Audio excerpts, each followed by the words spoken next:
একদা প্রিয় নবী হজরত মুহাম্মদ সাল্লাল্লাহু আলাইহি ওয়াসাল্লাম খুব অভাব ও ক্ষুধার মধ্যে দিন কাটাচ্ছিলেন।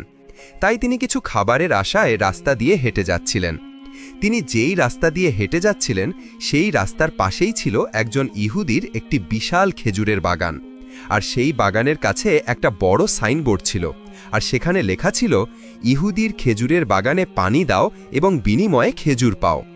নবী মুহাম্মদ সাল্লাল্লাহু আলাইহি ওয়াসাল্লাম ভাবলেন, এই মুহূর্তে আমার খুব ক্ষুধা পেয়েছে, তাই কিছু খেজুরের আশায় আমি এই বাগানের খেজুর গাছে জল দিব।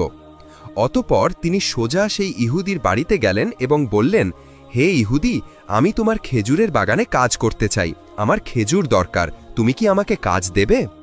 নবীজির কথা শুনে ইহুদি হেসে বলল, ভাই, তুমি আমার এখানে কি কাজ করবে? তখন নবী মুহাম্মদ সাল্লাল্লাহু আলাইহি ওয়াসাল্লাম নরম সুরে বললেন, শুনেছি তোমার খেজুরের বাগানে পানি দিলে নাকি খেজুর পাওয়া যায়, আমি সেই কাজই করতে চাই।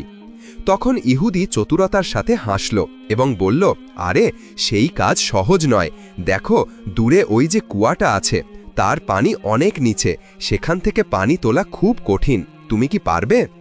ইহুদির কথা শুনে নবী মুহাম্মদ সাল্লাল্লাহু আলাইহি ওয়াসাল্লাম আত্মবিশ্বাসের সাথে জবাব দিলেন, হ্যাঁ, আমি অবশ্যই পারব, আমার খাবার দরকার, আমি পরিশ্রম করব।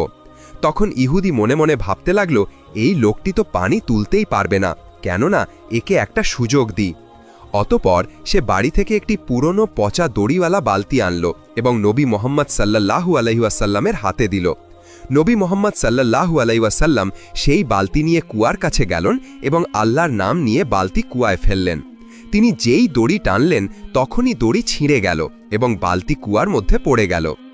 এই দৃশ্য দেখে দূর থেকে ইহুদি হাসতে হাসতে দৌড়ে এলো এবং অসভ্যতার সাথে নবী মুহাম্মদ সাল্লাল্লাহু আলাইহি ওয়াসাল্লামের পবিত্র মুখে একটি জোরে থাপ্পড় মারল। সেই মুহূর্তে যেন আকাশ বাতাস সমস্ত কিছু থেমে গেল, কিন্তু নবী মুহাম্মদ সাল্লাল্লাহু আলাইহি ওয়াসাল্লাম সেই সময়ও কিছু বললেন না। কত রহমতওয়ালা ছিলেন, কত ধৈর্যশীল ছিলেন। তিনি আল্লাহর কাছেও কোনো অভিযোগ করলেন না, বরং ইহুদিকেই জিজ্ঞাসা করলেন, হে ইহুদি, যে হাত দিয়ে তুমি আমাকে মেরেছ সেই হাতে কি তোমার ব্যথা হয়েছে? ইহুদি অবাক হয়ে বলল, না, আমার কোনো ব্যথা হয়নি, কিন্তু তুমি আমার নতুন বালতি কুয়ায় ফেলে দিয়েছ, তাই আমি তোমাকে মেরেছি।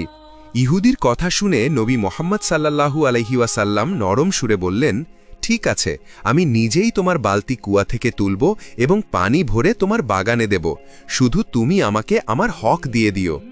নবীজির কথা শুনে ইহুদি জোরে জোরে হেসে উঠল এবং বলল, তুমি কুয়া থেকে বালতি তুলবে? এতে তো কোনো সিঁড়িও নেই, তুমি কিভাবে পারবে? তখন নবী মুহাম্মদ সাল্লাল্লাহু আলাইহি ওয়াসাল্লাম